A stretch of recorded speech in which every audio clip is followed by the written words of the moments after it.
kesiapan seperti halnya peserta didik belajar sesuai dengan tahap kesiapan belajar mereka. Pendidik dan satuan pendidikan juga perlu belajar mengimplementasikan kurikulum merdeka sesuai dengan kesiapan masing-masing dan berangsur-angsur semakin mahir dalam menggunakannya. Berarti kita juga seperti murid kita nih Bapak Ibu. Ketika kita melakukan melaksanakan semangat ketemu hari Sabtu ya Bu.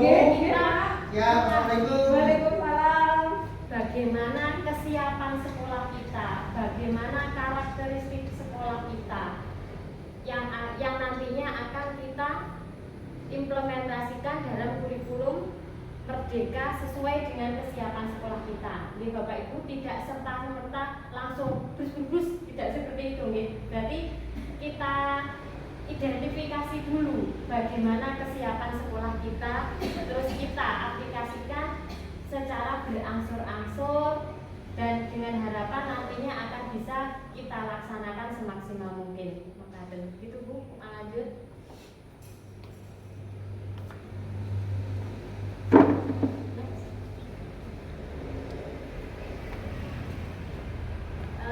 Bapak Ibu, dari apa yang telah kita bayangkan tadi mengenai dengan kurikulum merdeka, mari kita refleksi sejenak nih Bapak Ibu. Ada pertanyaan, menurut Bapak Ibu, apakah perlu membanding-bandingkan capaian sekolah sendiri dengan sekolah lain dalam implementasi kurikulum merdeka? Nanti ada dua pilihan. Jika perlu, alasannya apa? Jika tidak perlu, alasannya apa? Coba yang setuju dengan kita membandingkan capaian pembelajaran kita dengan sekolah lain, monggo coba silakan angkat tangan. Yang setuju kita membandingkan capaian pembelajaran kita dengan sekolah lain. Baik. Berikutnya yang tidak setuju, monggo silakan angkat tangan.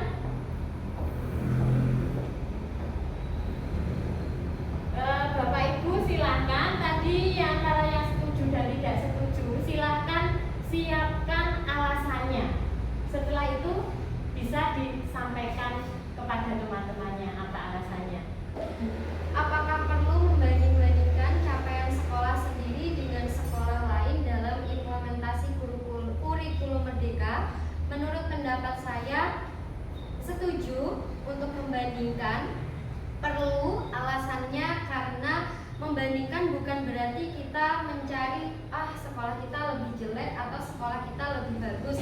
Tapi membandingkan di sini adalah untuk introspeksi kekurangan apa yang masih ada di sekolah kita dalam pelaksanaan kurikulum merdeka.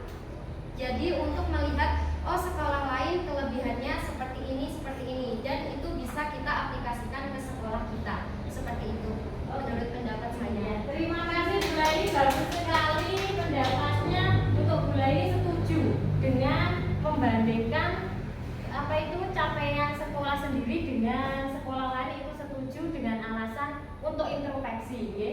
Di mana kekurangan kita, mana kelebihan sekolah lain yang bisa kita adopsi seperti itu, ya Bu Laili. Untuk berikutnya, tadi siapa ya yang tidak setuju?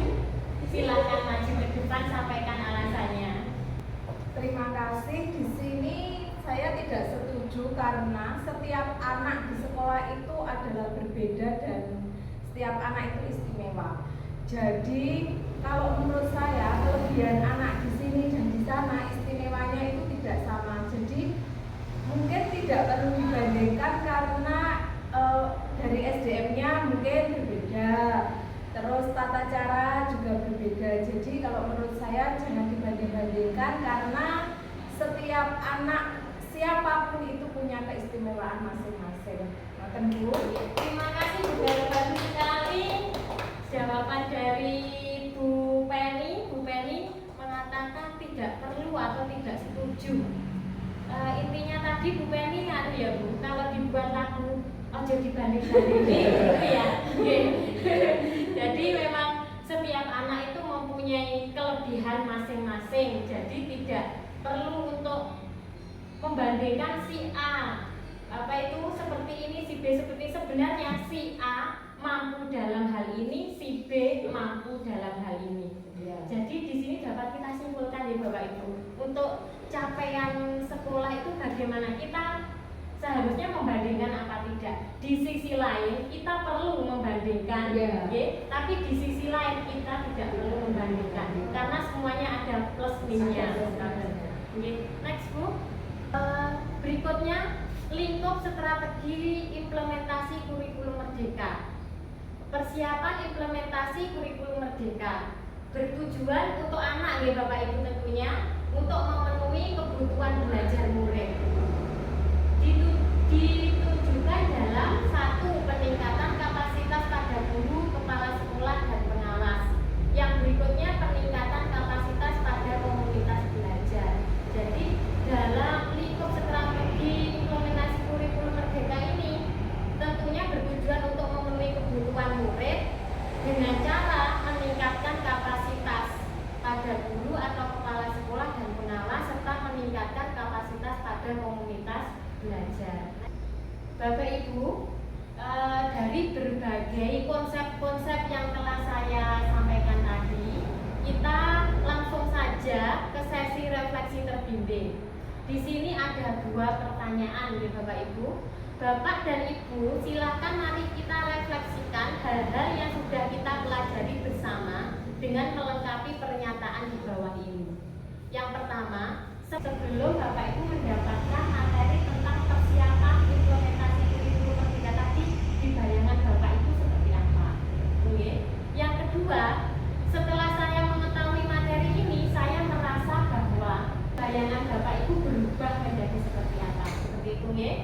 Ini saya bagikan kertas, silahkan Bapak Ibu tuliskan jawabannya di kertas yang sudah saya bagikan. Di sini saya juga mempunyai 1 lembar kertas, nanti bisa digunakan untuk menempel dari hasil Bapak Ibu. Monggo disiapkan kertas pelajarnya, bisa digambar-gambar biar menarik.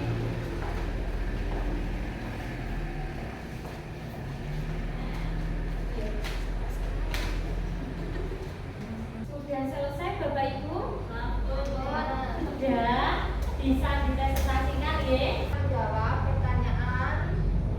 Sebelum mendapat materi ini, menurut kami merasa bingung dan merasa ribet dan tidak yakin dengan keberhasilan kurikulum merdeka dalam menuntaskan tujuan pendidikan. Sesudah mendapatkan materi ini, saya merasa optimis dan yakin dengan menu-menu yang ada di kurikulum merdeka jika dilakukan secara maksimal oleh semua elemen pendidikan. Pasti tujuan pendidikan akan terwujud. Terima kasih, bagus sekali jawaban dari teman-teman. Bisa ditempel Bapak Ibu sekalian.